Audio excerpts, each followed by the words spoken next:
Stand by for an hour of fun and merriment as Bristol Myers present The Alan Young Show, followed by the new Gracie Fields Show with Fred Brady. Stand by, fun's coming. And now, Bristol Myers, the makers of Sal Hepatica for the smile of health and Vitalis for hair that's well groomed, present The Alan Young Show.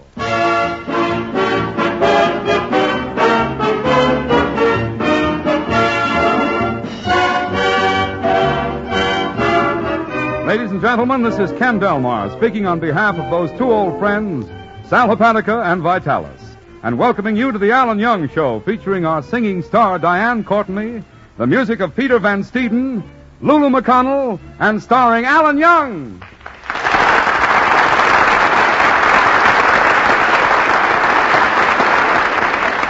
And now, folks, it's time for our regular Tuesday night visit to Alan Young's house. Let's see if he's home. Oh, hello, Kenny. Come on in. Oh, thanks. Just shaving with my electric razor. Excuse me while I finish, will you? There. Kenny, aren't these electric razors wonderful? Look, it shaved every bit of fuzz off these peaches. See, I've got so many things to do, Kenny. I've got to write a letter. Well, don't mind me, Alan. I'll sit down here on the couch. I've been meaning to write this letter for a long while. It's to a guy who owes me some money. We'll make it a good, strong letter, Alan. I will. Let's see. How's this? Dear Larry, who owes me a lot of money? You. Who never paid me back? You. Who is a chiseler and a rat? Yours truly, Alan Young. Here. That ought to hold him. Let's see, there was something else I had to do. I want to put this picture up on the wall. Will you help me, Kenny? Sure. Okay. Here, you hammer and I'll hold the nail. Yeah, okay. Give me the hammer. There you are. You hit your finger with a hammer, Kenny. No, I didn't. I hit yours. You did? Oh! Say, Alan.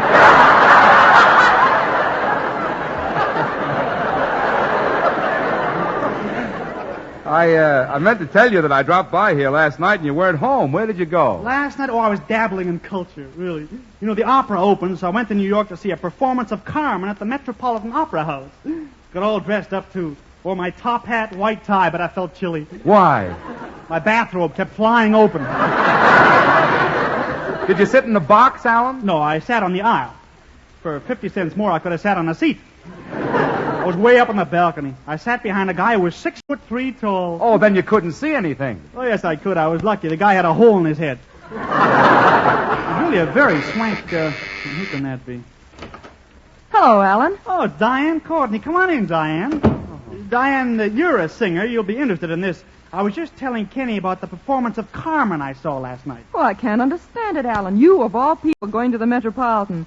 What do you know about opera? What do I know about opera? Why, Diane, I was born in an opera house. When my parents saw me, they were very disappointed. What did they expect? Rigoletto. My father was something of a composer, you know. Once he started to write a piano sonata for 4 hands, but he gave it up. After all, who has 4 hands? Then my uncle was a musician, too. He played the tom-tom. The tom-tom? Yes, and don't sneer, Kenny. It's a very difficult instrument. It can't be played by any Tom, Dick, or Harry. And I've been planning to put on my own opera sometime. Well, who can that be? Hiya, Mr. Young. Are you home? Why, it's little David Dittenpfeffer from across the street. Come on in, David. Hiya, Davy. Hello, David. How do you do, Mr. Delmar and Miss Courtney? I am truly overjoyed to see you. Well, David, you certainly have your manners with you today. What makes you act so gentlemanly? Christmas is only 2 weeks away. I'm no jerk.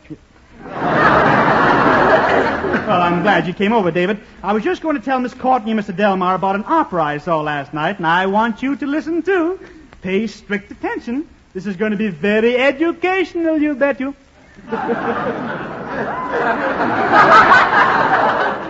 Mr. Young, did you know that my father is a He's a what, David boy? He's a what? Musician. Good old.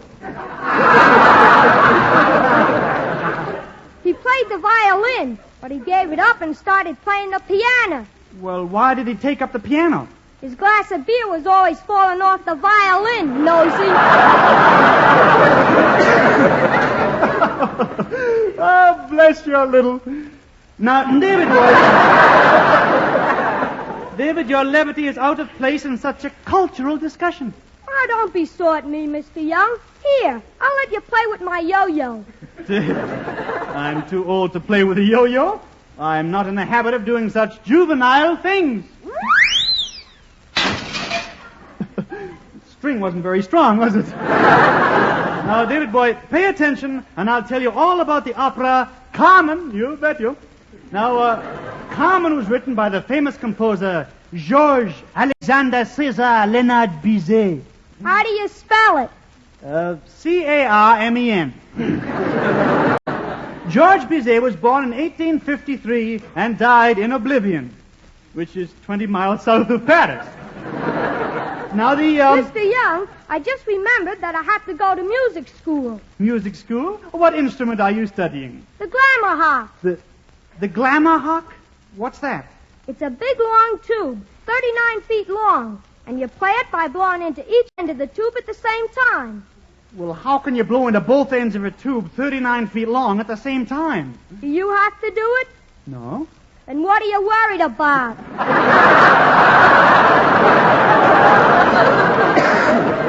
All right, David, you can run along home now. Be good. I sure will. You bet you. So long, Mr. Young.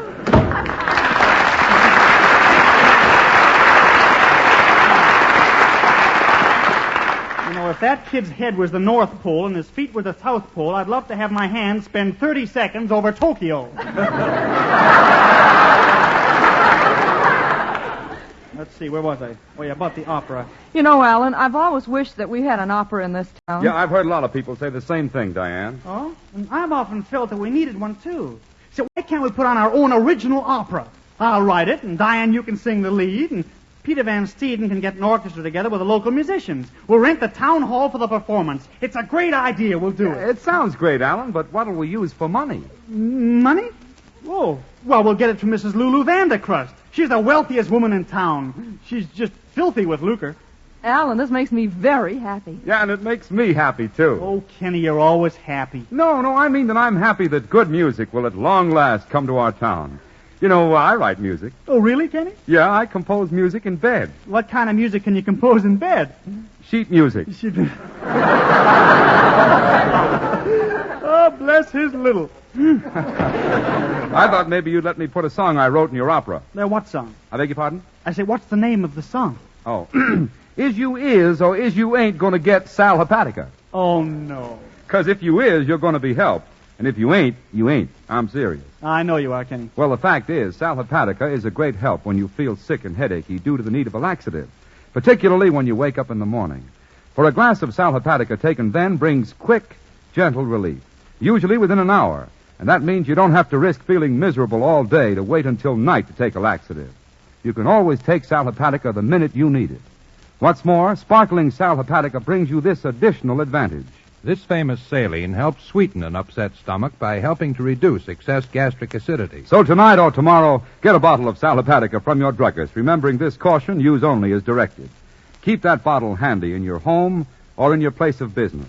Then whenever you need a laxative, morning, noon, or night, see how much faster you feel better, thanks to gentle, speedy Sal Hepatica.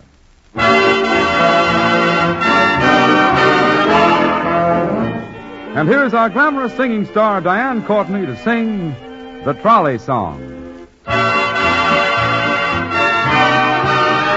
With my high-starched collar and my high-topped shoes and my hair piled high up on my head, I went to lose a jolly hour on the trolley and lost my heart instead. With his light brown derby and his bright green tie, he was quite the handsomest of men. I started to yell, so I counted to 10. Then I counted to 10 again. Clang, clang, clang went the trolley. Ding, ding, ding went the bell. Zing, zing, zing went my heartstrings. For the moment I saw him I fell. Chug, chug, chug went the motor. Bump, bump, bump went the brake. Thump, thump, thump went my heartstrings. When he smiled, I could feel the car shake. He tipped his hat and took a seat. He said he hoped he hadn't stepped upon my feet. He asked my name. I held my breath. I couldn't speak because he scared me half to death. Buzz, buzz, buzz went the buzzer. Plop, plop, plop went the wheel. Stop, stop, stop went my heartstrings. As he started to leave, I took hold of his sleeve with my hand. And as if it were planned, he stayed on with me, and it's grand just to stand with his hand holding mine to the end of the line.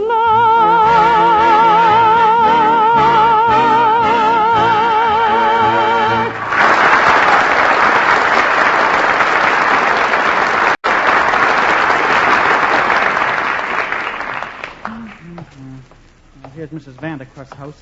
Hope she'll lend me the money to put on my opera. She's so wealthy. She's the leader of the town society set. I'll be extra nice to her. I'll talk to her as if I were one of the 400, too. Ah, good day, Mrs. Vandercrust. I'm charmed to see you again. Simply charmed. And I'm charmed to see you, my dear. Come in, won't you? And please excuse the untidy state in which you find my establishment. Oh, what do you mean? The dump's a mess, dearie. This woman is one of the 400. She must have been marked down to 398. Come right in here, honey. Into the library. Oh, were you having tea? No. I used to drink tea in England, but I can't drink it the American way. Why not? The bag gets caught in my throat. Are you dying?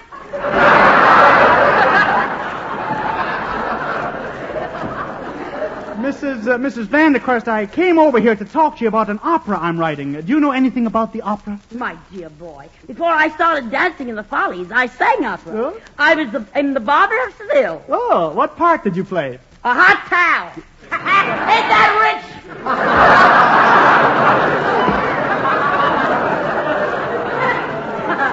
I like the Follies better. Huh?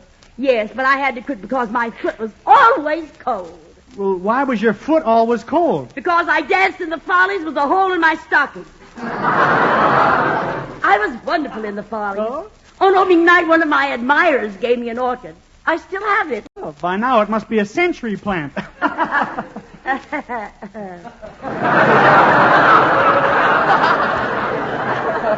Look, Mrs. Vandercrust, the reason why I brought up the subject of the opera is because we're going to put one on at the town hall, but we need money.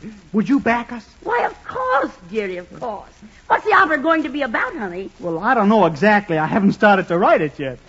I've got an idea. Yeah? Why don't you write an opera about my life? You could call it La Traviata, Rigoletto, Il Trovatore. La Traviata Rigoletto Il Trovatore. That's the story of your life? Yes. What does it mean? Woo-woo! Oh, goodbye, Mrs. Vandercrust. I have to go to the public library and do some research. Tres beans. So long, dearie.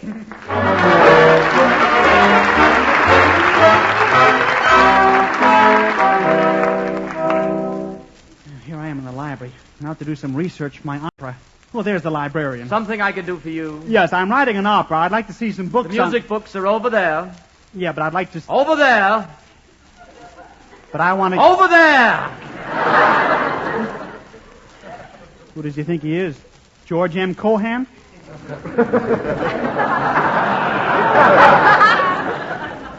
Let's see these reference books. How to write librettos, how to write allegros, how to write cantatas. Not a darn thing about music. Here's a big pile of books here. Gosh, they're piled way up to the ceiling. The book I want is right at the bottom. Oh, well, I'll just pull it out. There. I guess everybody thought the whole pile was going to fall down. Fooled you, didn't I? No! Quiet! Quiet! Quiet! Quiet! Quiet!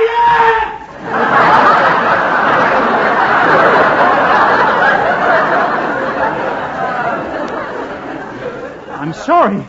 All the books were piled up to very high, and my book was in very bottom, and I pulled it out. Whole thing fell over. Plunk. Well, let's see. Oh, Mr. Young. Mr. Young. Oh, it's my girlfriend, Betty. Hello, Betty. Hello, Mr. Young. I hear you're writing an opera. Oh, that's so sophisticated of you. Yeah. Well, I hope the people don't expect anything too avoir de langue d'amour because they're not going to get it. Why not? I don't know what it means. Oh, you'll write a wonderful opera, Mr. Young. Oh, sure. Of course, I got music in my blood. You want me to bleed something for you? It's a wonderful opera. See, in the first act, about all the people... What key are you writing it in? All the... What key are you writing it in? You think it's more than one? Oh, Mr. Young, I don't think. I know. I don't think I know either. But I'm not worried. If I need more music, I'll have Beethoven write a few more pages. He had lunch with me yesterday. But, Mr. Young, Beethoven's been dead for 100 years. How could he have lunch with you yesterday? He forced himself. Tell me about the story of the opera, Mr. Young. Yeah, well, it's about a boy and a girl. They're of different sexes, of course. Oh, Mr. Young, you mean like you and me? Yeah, if you'll pardon the expression.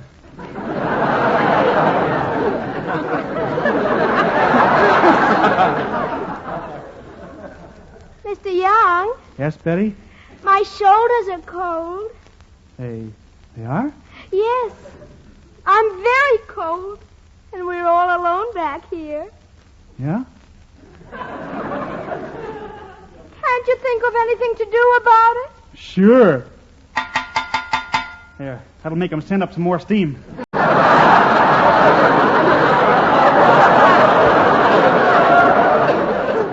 Betty, let's look at some of the travel books, shall we? Here's a book, this is a book on Niagara Falls. Betty. Yes. Oh, Mr. Young, you're so daring.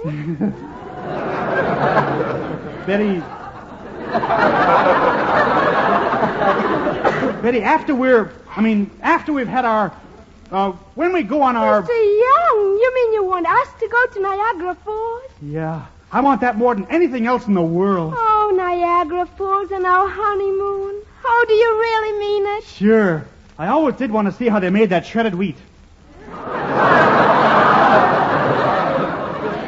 Oh, Mr. Young, you're so frustrating.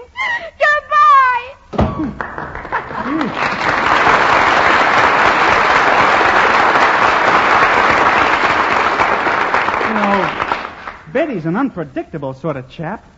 Oh, well. Gee. Look at the time. I'm going to need some help with my opera.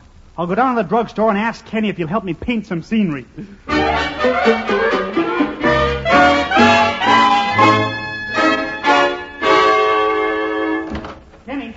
Kenny! Oh, he isn't here. Nobody's in the store.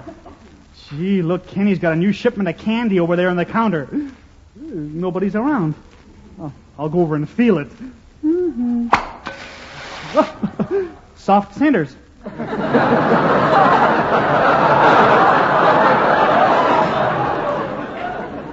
don't know why Kenny doesn't keep... Hello, Alan. Oh, hello, Kenny. I just dropped in to ask if you'd do me a favor. I got to work on my opera, and I wonder if you'd go down to the town hall and paint the scenery. I'll stay here in the drugstore for you and take care of any customer who happens to drop in. Yeah, okay, Alan, but be sure you're nice to the customers. Oh, sure. Yeah, especially the men. Why, of course I will, if they're bigger than me. Oh, you won't have any trouble, Alan. It's just that we druggists try to be particularly patient with our men customers, especially when they come in and ask for Vitalis. But civilians can't get Vitalis anymore. Yeah, that's right. And it's quite a disappointment to so many of them who've come to depend on Vitalis to help keep their hair well groomed. All right, Kenny, I'll be very nice to anybody who comes in. Yeah, and explain to them, Alan, that the reason civilians can't get Vitalis is because Bristol-Myers were faced with wartime shortages and couldn't supply both civilians and servicemen. So they decided that the servicemen come first. And so all Vitalis made is going to the armed forces. Kenny, somebody's going to hate me for this, but why should a guy fighting a war want Vitalis? Well, remember, Alan, all of the boys are not at the fighting front. Think of how many boys are still in this country. And think of how many boys over there get leads. So they really want Vitalis, huh? Well, they must, for they're certainly buying it at their post exchanges and ship stores. That's why Bristol Myers are giving priority to all orders for Vitalis coming from the armed forces. I guess once civilians understand this, they'll agree that the men in service come first. Don't you think so?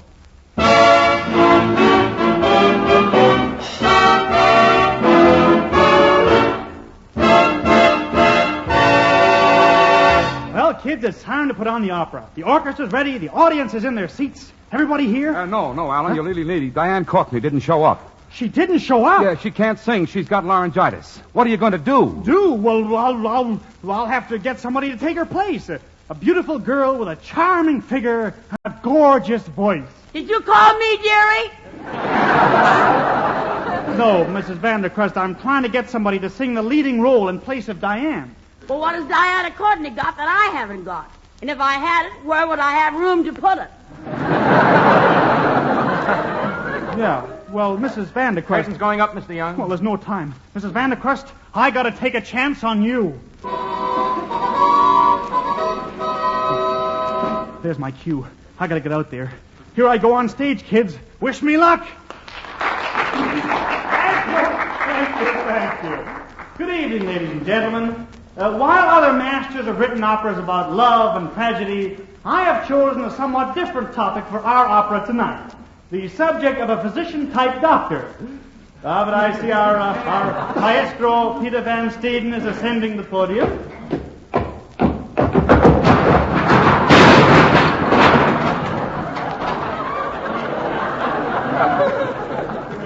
And from the basement, he will conduct the overture.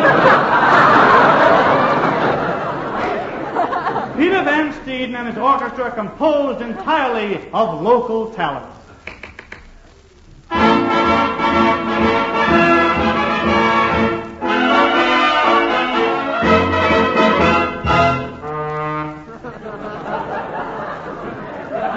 Peter, would you mind playing the overture as is? I am playing it as is. Well, then play it is as.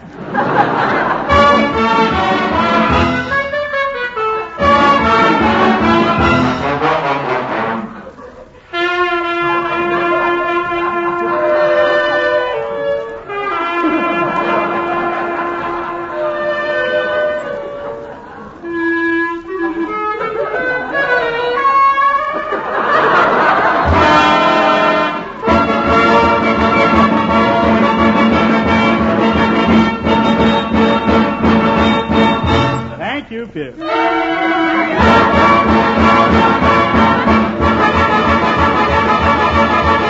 Thank you very much, Peter.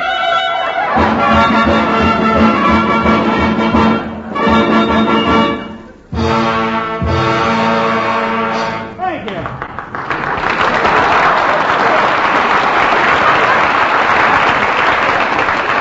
Now, as the curtain goes up, we find ourselves in a doctor's office. The rise of the curtain will be signified by a roll on the timpani. Whoa! Cut it out, dearie. Mrs. Vandercrust, don't stand so close to the kettle drum. Oh.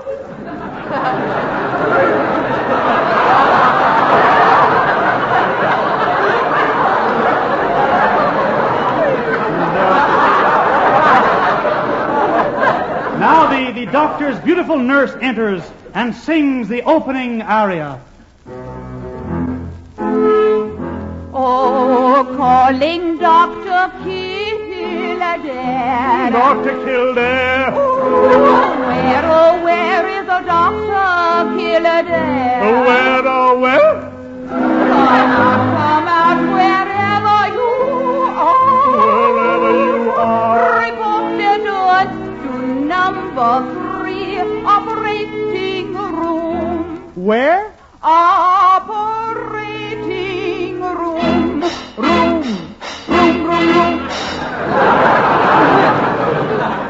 Here I am, nurse. Why am I wanted? Cut it out, Jerry.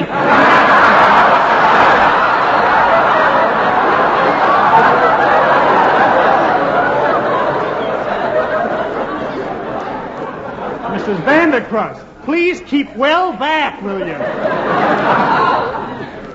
The patient is lying on the table. What is wrong with her? She will tell you the story herself.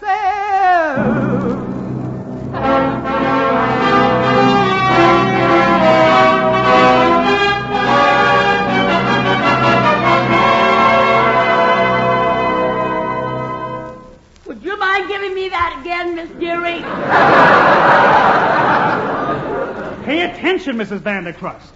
I must listen to your respiration. Breathe deeply.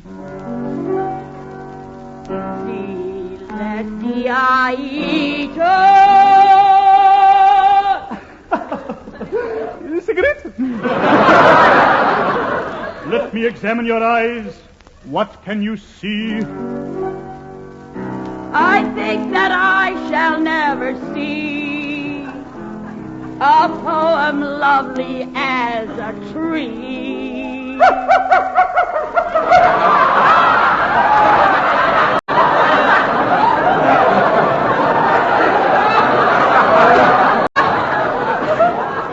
Lassie, go home. No, it is time to operate. Scalpel. Forceps. Now, I'll begin to operate. Hand me my instruments.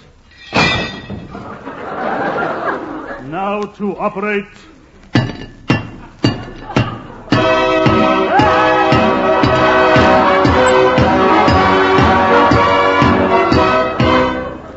The operation is over. It is a complete success. There is nothing more to be done. Oh, yes, there is.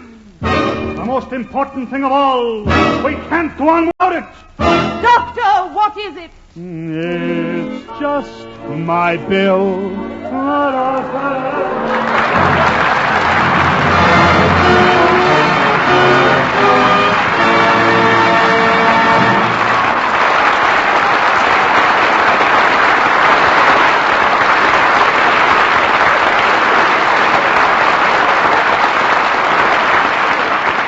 Just a moment, Alan. I want to read a telegram that we've just received. It's addressed to Alan Young, and it reads, quote, "We are happy to inform you that you have been selected by the radio editors of the United States and Canada in the 9th annual poll conducted by the Motion Picture Daily for Fame as first in the most promising Star of Tomorrow classification," unquote.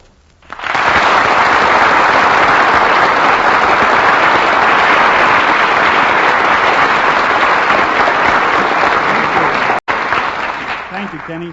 I want to thank the radio editors of the United States and Canada and also Motion Picture Daily for their kindness. Thank you.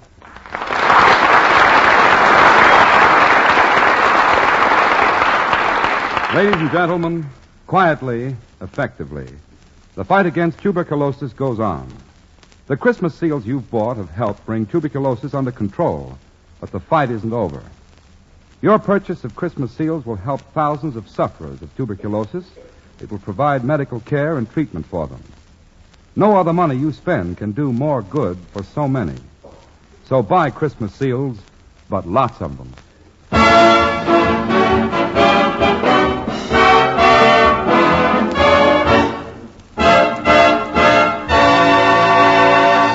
Now, on behalf of Diane, Ken, Peter, Lulu, in fact, all of us, I want to thank you for being with us tonight. And don't forget the two products that make our Tuesdays together possible. Sal Hepatica for the smile of health, and Vitalis for hair that's well-groomed. Sal Hepatica, Vitalis. Good night.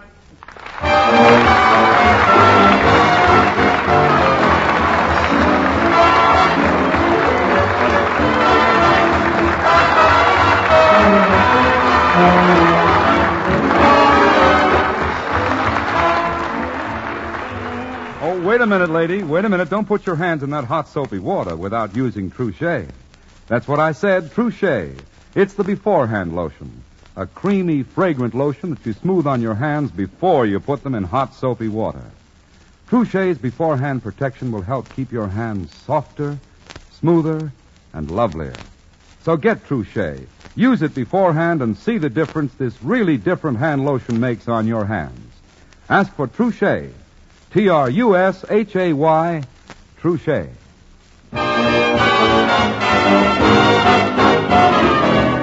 Now hold it, folks. Stay tuned to this station, for here comes the new Gracie Field Show with that funny man, Fred Brady, immediately following station identification. This is the Blue Network.